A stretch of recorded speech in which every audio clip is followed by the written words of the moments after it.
earlier after the, when we were talking about the BMF ownership days, we had said we'd get back to Brian because there's a lot to cover just on Brian and our interactions with him, not only throughout the BMF ownership days, just overall in general. Yeah. One thing that I know I miss most about our friendship wasn't even the wrestling stuff. I mean, the BMF stuff kind of got in the way, to be honest with you. During his hiatus, we were doing a turbo kick. His now wife, at the time it was his girlfriend, Jen. She does roller derby and she does like turbo kick, fitness stuff. She's really good at it, all that stuff. And she was, we were doing it. Started out Amber, me, Brian, and Jen. Jen would teach it, and eventually Amber only did a couple of classes. She gets this stage fright thing. I don't know. She just doesn't like working out in front of people. I don't know. So it just ended up being 3 of us. So I actually enjoyed that, and then we actually tried to get a couple other people involved, and tried to get a whole thing going or whatever. And for a while, I know they did, even after I had left, because Amber and I had broken up. So my transportation getting all the way out to West Lafayette, where they held it, was just tough for me because, like I said, I didn't have the vehicle, and at the time, I didn't have my license, so I couldn't just drop everything and just drive out there. Otherwise, I would still done it. I would still continue doing it. It was a really fun class. Enjoyed talking with Brian afterwards, just being cool with him. But that's mostly what I miss about. But now, like I said, we kind of get to. We're gonna talk about basically the dark side of what we saw of Brian and how it started out great and everything was fine, and then it kind of just, and to this day, we still have never spoken about the split and what caused it. But he's gonna have his story. I'm gonna have mine. And one thing I want to point out: the reason I am speaking on this now is because I never did a blog. I never did 2 or 3 blogs like Brian did. I'm like one of the only ones that has had any kind of ownership stake within the last year and a half, 2 years here in Lafayette, in Lafayette's wrestling scene. Has not done any kind of blog, nothing like that. I just kind of kept my mouth shut. Now is the time that I knew sooner or later I'd get the chance to do this video. And I was like, I'm going to lay it out all on the table. Brian, if you watch this, if you like it, great. If you don't, I don't care. Okay, this is not Luis Rojas talking to Brian Roberts. Abel Robles is talking to you, Brian Smith. Okay? I don't know what the issue is. And obviously you had said in your parting BMFX thing that you were closing down. You were going to do a shoot video and all that stuff. We actually beat you to the punch. We actually started filming ours back in April of this year. But we're just now getting around to trying to finish it up. But anyway, so I'm sorry I digress and just kind of where it all started.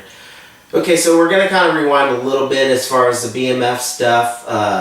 Like I said, the things that he had, back in March of 2010, he had said he was leaving. Then it turned in later that day to hiatus.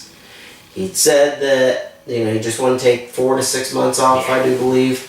He was going to take some time off. He gave the ball to Hadley, as we explained earlier, Hadley and myself, and we ran with it. He comes back in August. The way we used to start the production meetings, I would start it, I'd get everyone's attention, hey guys, want to thank blah blah blah, whatever, go over some little stuff, hey, let's whatever. Okay, I'm going to hand it over to Brian. He's going to say his piece, and, pretty much, like the Speaker of the House kind of does, before announcing the President to come in, kind of gets everything going, gets everything rolling, and then hands it off to the boss. That's the way we did it. And I said, hey, Brian, is there anything you want me to go over, blah, blah, blah. No, man, I just, just throw the ball to me and I'll go. Had no problem with it. None whatsoever. I'm a man, with an ego to a degree. But I also know, when it comes to business and all that stuff, and knowing full well that Brian was the boss. Had no problem.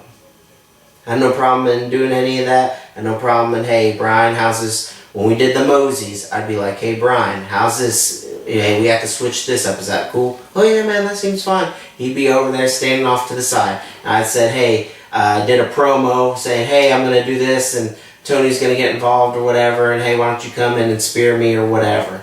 I forget what exactly was done, but I had him get involved or whatever, kind of help whatever what he was wanting to do or whatever, get him, involved.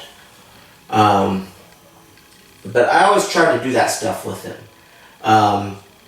Now, I can admit that some of the stuff I wasn't, like he'd said, I wasn't on time for. In other words, when he would text me and say, hey, have flyers been delivered to Just Smokes or tickets?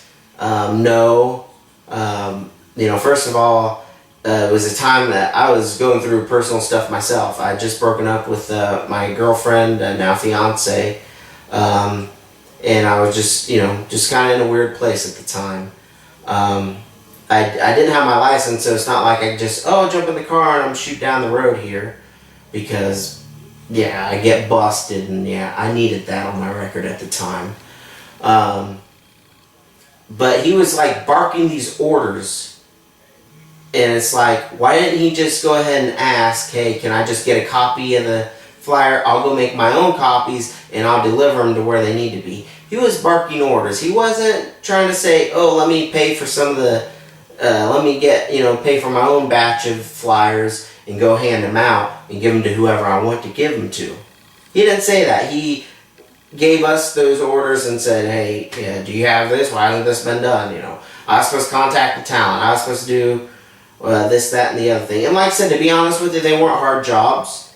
It was more like at the time. And yes, I can admit, hey, I should have been more concentrating on that.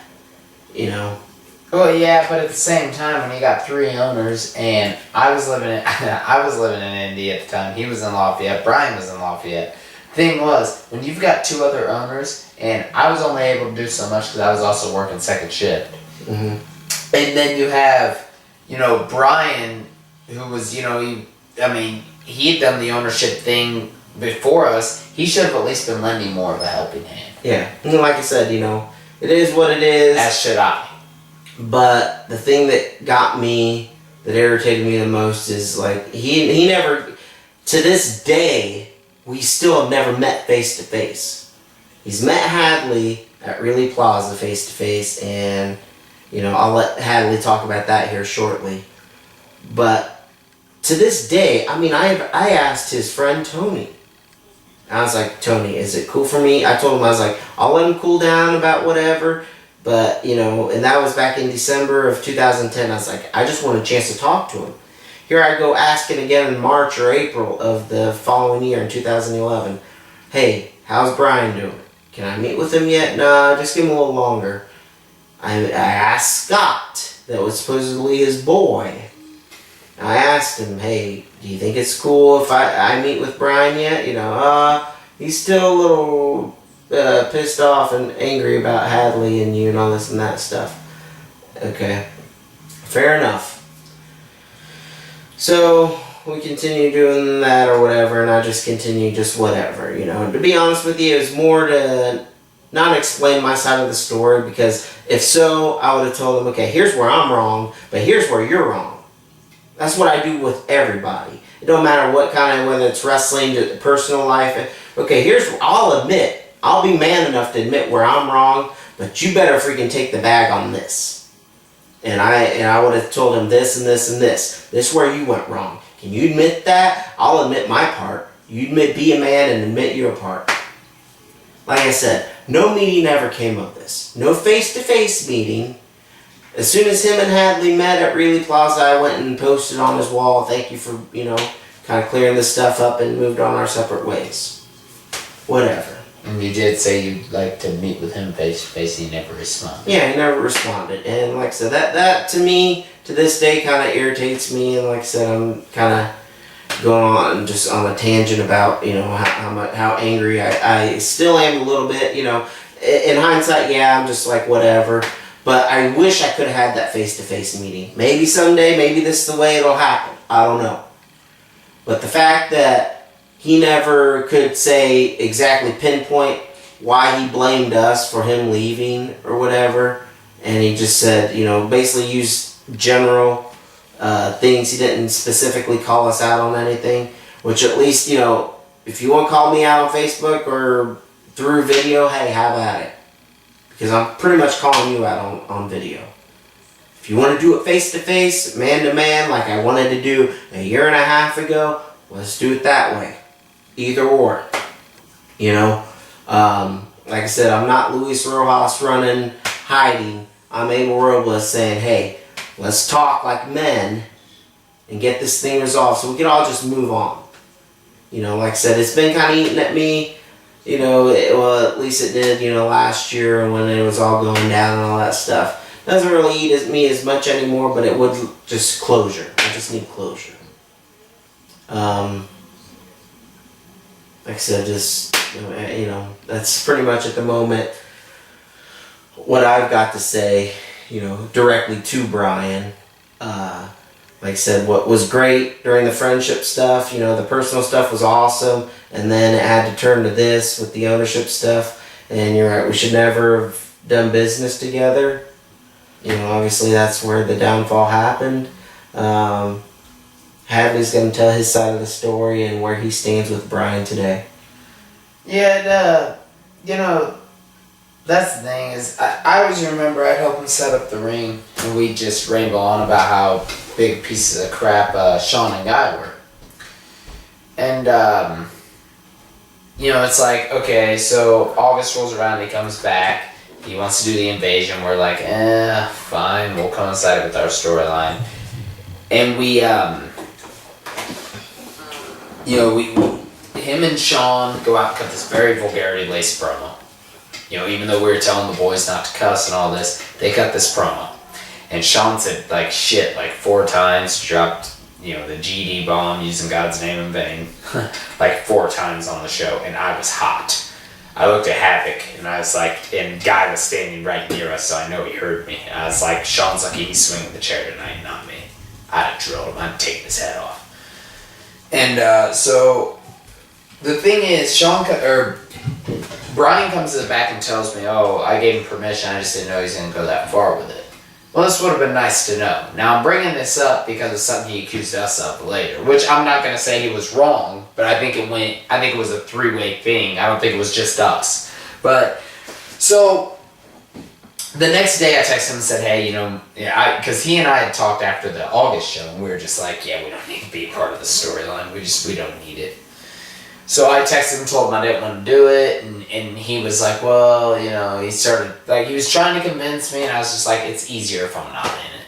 If I'm not in it, then I'm not going to be hounding you with my ideas. Because me and Brian have different outlooks on some things, and, it would not have meshed well. So I was just like, let's, we'll just go do our thing or whatever. He's like, okay, well, I don't want to make you do anything you don't want to do. He goes, and I guess Rojas is up too. And I didn't send a response. To that. I think I responded to something else, but I didn't respond to that. The next day, I get a text, and you got it too. It was like a 5-page text about how we hadn't paid Martin yet for the ownership. And that Martin had told us, don't worry about the money, right yet, just pay me when you can. And we should have given him money up front. We should have given him some money. I don't care if it was $15. We should have given him good faith money to say, hey, look. But we didn't. And that was our fault. And, I can admit that we were wrong.